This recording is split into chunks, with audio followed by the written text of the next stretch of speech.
ದುರುಪಯೋಗ ಮಾಡಿಕೊಂಡು ಇವತ್ತು ಭಾರತೀಯ ಜನತಾ ಪಾರ್ಟಿ ನಾಯಕರಿಗೆ ಡ್ಯಾಮೇಜ್ ಮಾಡುವಂಥ ಒಂದು ತಂತ್ರ ಅಂತ ನಾನು ಹೇಳ್ತೀನಿ. ಶಾಸಕರು ಖರೀದಿ ಮಾಡೋ ವಿಚಾರದಲ್ಲಿ ಮುಖ್ಯಮಂತ್ರಿ ಗಂಭೀರ ಆರೋಪ ಮಾಡ್ತಾರೆ. 100 ಕೋಟಿ ರೂಪಾಯಿ ಸಹ ಇದು ಮಾಡ್ತಾ ಇದ್ದೇವೆ. ನಾನು ಹೇಳ್ತೀನಿ, ಆಡಿಯೋ ವಿಡಿಯೋ ಎಲ್ಲ ಇತ್ತಂದ್ರೆ ಬಹುಶಃ ಈ ಇಲೆಕ್ಷನ್ ಟೈಮ್ದಾಗ ಬಿಡುಗಡೆ ಮಾಡ್ತಿದ್ರು. ಸುಮ್ಮನೆ ಏನಾದ್ರು ಒಂದು ಅಪಪ್ರಚಾರ ಬಿಟ್ಟುಬಿಡೋದು. ನೀವು ಸರ್ಕಾರ ನಡೆಸಾಕತ್ತೀರಿ, ನಿಮ್ಗೆ ಆಡಿಯೋ ವಿಡಿಯೋ ಇತ್ತಂದ್ರೆ ವಿತ್ ದ್ಯಾಟ್ ಪ್ರೂಫ್ ಓನ್ಲಿ ನೀವು ಡಿಸ್ಕ್ಲೋಸ್ ಮಾಡಲ್ಲ. ಯಾಕೆ ಹೆದರಿಕೆ?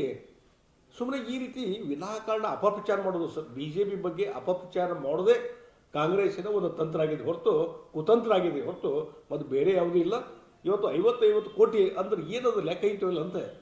50 ಕೋಟಿ ಒಬ್ಬ ಯಾರೋ ಶಾಸಕರಿಗೆ ಇದು ಮಾಡ್ತಾರಂತಂದ್ರೆ ಯಾರೋ ಬಂದು ಮಾತಾಡಿರ್ಬೇಕು. ಹಂಗಾರೆ ಆ ಮಾತಾಡಿದ ರೆಕಾರ್ಡ್ ಹೊರಗೆ ಹಾಕಲಿ, ಅಥವಾ 4 ಜನ ಒಂದು ಶಾಸಕರ ಹೆಸರು ಹೇಳ್ಬಿಡ್ಲಿ ಇಂಥವ್ರು ಬಂದು ಕಡೆ ಬಂದಿದ್ರು ಅಂತೇಳಿ. ಯಾರೋ ಒಬ್ಬ ಗಾಳಿಗೆ ಅನ್ನುವಂಥ ಒಬ್ಬ ವ್ಯಕ್ತಿ ಶಾಸಕರು ಹೇಳಿದ್ ಬಿಟ್ಟರೆ, ಮತ್ತು ಆತು ತನ್ನ ಹೇಳಿಕೆಯಲ್ಲಿ 2-3 ಜನ ಹೆಸರದು ಶಾಸಕರ ಹೆಸರನ್ನು ರೆಫರ್ ಮಾಡಿದ. ಅವರೆಲ್ಲ ಡಿನೈ ಮಾಡ್ತಾರೆ, ಸ್ಪೆಸಿಫಿಕಾಗಿ ಡಿನೈ ಮಾಡ್ತಾರೆ, ನಮ್ಗೆ ಯಾರೋ ಬಂದು ಆಫರ್ ಮಾಡಿಲ್ರಿ ಅಂತೇಳಿ. ಅಂದ್ರೆ ಆ ಗಾಣಿಗೆ ಅವ್ರ ಕಡೆಯಿಂದನೂ ಸಹಿತಕ್ಕೆ ಉದ್ದೇಶಪೂರ್ವಕವಾಗಿ ಸ್ಟೇಟ್ಮೆಂಟ್ ಕೊಡ್ಸ್ಯಾರ.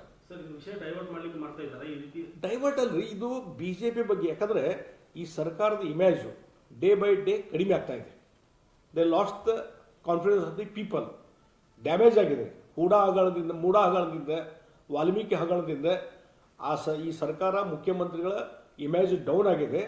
ಹೀಗಾಗಿ ಜನ ಅದನ್ನೇ ಇವತ್ತು ಡಿಸ್ಕಷನ್ ಮಾಡ್ತಾ ಇದ್ದಾರೆ.